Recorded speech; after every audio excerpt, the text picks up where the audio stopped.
Hello. আমি জিৎ মুখার্জি বলছি। হ্যাঁ বলুন। একটা দুঃসংবাদ আছে। কি দুঃসংবাদ?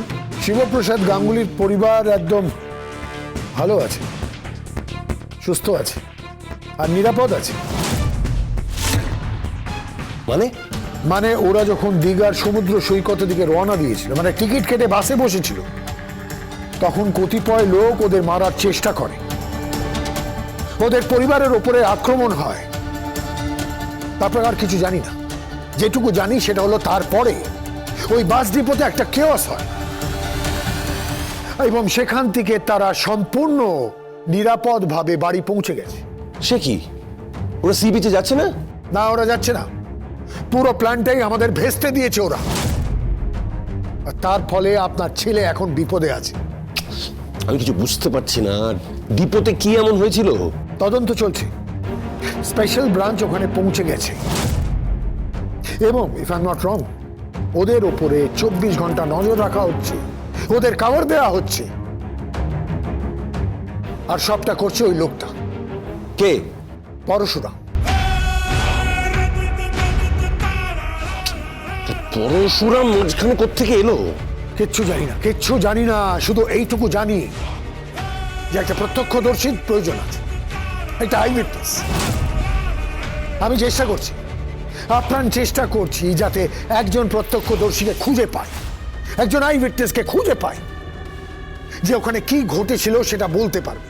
তাহলে এই রহস্য রহস্যই থেকে যাবে। সপরিবারে দীঘার বাসে ওঠার পরেও কি এমন হলো? কারা আক্রমণ করলো? কেন ফিরে এলো? কিচ্ছু বুঝতে পারলাম না, কিচ্ছু বুঝতে পারলাম না। এত কাঠ খড় পুড়িয়ে, এত বড় বড় জাল বিছিয়ে কিচ্ছু করতে পারলাম না আমরা, কিচ্ছু করতে পারলাম না। ওরা আবার সেই নিজেদের ঘরে ফিরে গেছে। হ্যাঁ হ্যাঁ, ফিরে গেছে। তাহলে আপনি প্রত্যক্ষদর্শী খুঁজুন। বারবার কেন ওদের পরিবার বেঁচে যাচ্ছে সেটা আমরা জানি, আর যে বাঁচাচ্ছে সেই লোকটা স্পেশাল ব্রাঞ্চের একজন অফিসার, কিন্তু সেটা তার আসল নাম নয়। পরশুরাম বলে সে পরিচিত। সেই লোকটা কে? একমাত্র প্রত্যক্ষদর্শী সেটা বলতে পারবে। হ্যাঁ, ওখানে তদন্ত চলছে, বেশ কয়েকজন অ্যারেস্টও হয়েছে। কি করে জানলেন? নিউজে দেখলাম। তার মানে তটিনী গাঙ্গুলির পরিবার কোর্টে পৌঁছে যাবে? হ্যাঁ, যদি এখনো না থামাতে পারেন।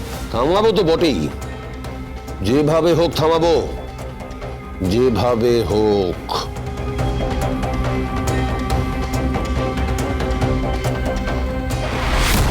ড্যাডি। ও, তুমি কোথায় ছিলে? শুনেছো কি হয়েছে? শুনেছি, সব শুনেছি, সব জানি। ওরা বাড়ি ফিরে এসছে, ট্যুর ক্যান্সেল করেছে, সি বিচে যায়নি। হ্যাঁ, কারণ বাস ডিপোতে ওদের উপর কেউ অ্যাটাক করেছিল, ওদের মারতে চেয়েছিল। কিন্তু কিভাবে যে ওরা পাকাল মাছের মতো ওখান থেকে বেরিয়ে গেল বুঝতে পারলাম না। পরশুরাম আজকের নায়ক, সোম থেকে রবি প্রতিদিন রাত ৮টায় স্টার জলসায় ও জিও হটস্টারে।